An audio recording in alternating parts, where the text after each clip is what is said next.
साथियों नमस्कार। इस समय पूरे भारतवर्ष में एक मुद्दा बहुत ही चर्चा का विषय बना हुआ है। बाबा साहब अम्बेडकर के खिलाफ भारत के गृह मंत्री श्री अमित शाह जी द्वारा दी गई गैर जिम्मेदाराना टिप्पणी के चलते संसद हो या राज्यों की विधानसभाएं हों, सभी जगह यहाँ तक कि देश की सड़कों पर भी युवाओं के मध्य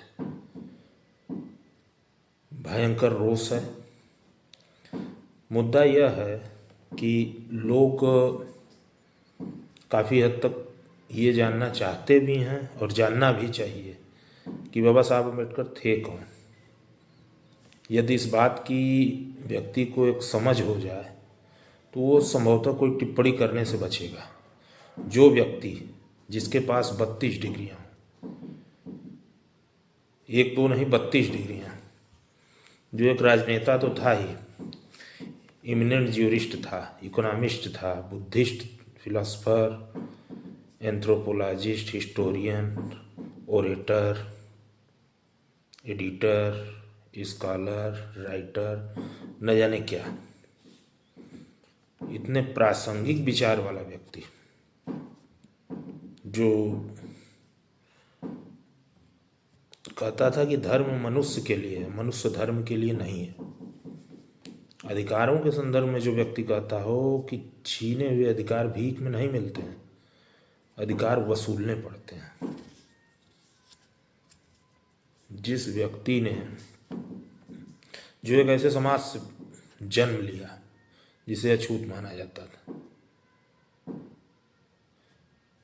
मतलब ये कहिए कि समाज के सबसे निचले पायदान से उठकर अपनी काबिलियत, अपनी मेहनत, अपने सामर्थ्य के बल पर, पराक्रम के बल पर जो व्यक्ति देश में एक नायक बना, ऐसा नायक पूरा देश और खासकर वो 85% की जमात जिसमें छुआछूत से पीड़ित लोग, जिन्हें खटिया पर नहीं बैठने दिया जाता था, कुएं से पानी नहीं पीने दिया जाता था,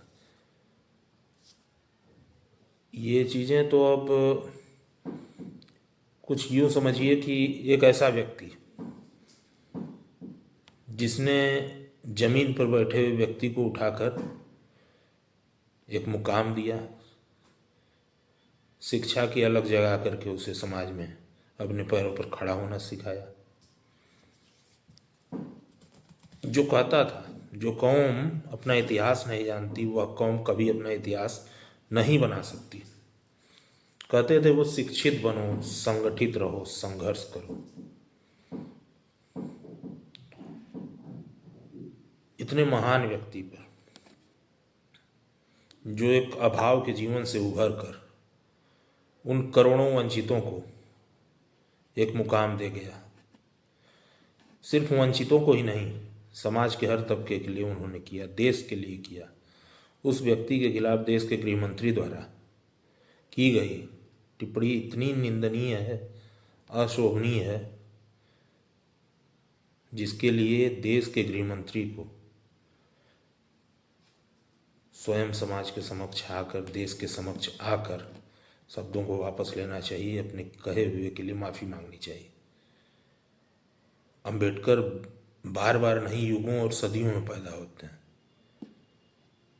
ये लोग ऐसी धरोहर हैं जो खुद तो चले जाते हैं लेकिन इनके विचार अमर हो जाते हैं।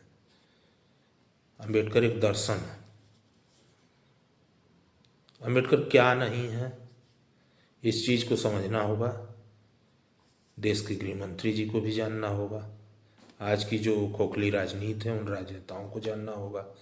सबसे पहले मुझे लगता है कि लोगों को बाबा साहब को पढ़ना होगा, पढ़ करके उनके कहे हुए शब्दों को अमल में लाना होगा। नायक कभी कभी जन्म लेते हैं, ये युगांतकारी घटनाएं होती हैं। एक ऐसा नायक जिसने इतिहास को बदल दिया, जिसने गूंगों को आवाज़ दी, उस नायक के बारे में ऐसी टिप्पणी करना भारत के गृह मंत्री को शोभा नहीं देता। लिहाजा उन्हें चाहिए कि वो स्वयं आगे आवें और आगे आकर अपने कहे के लिए खेद जताएं, माफ़ी मांगें और अपने शब्दों को वापस लें। धन्यवाद।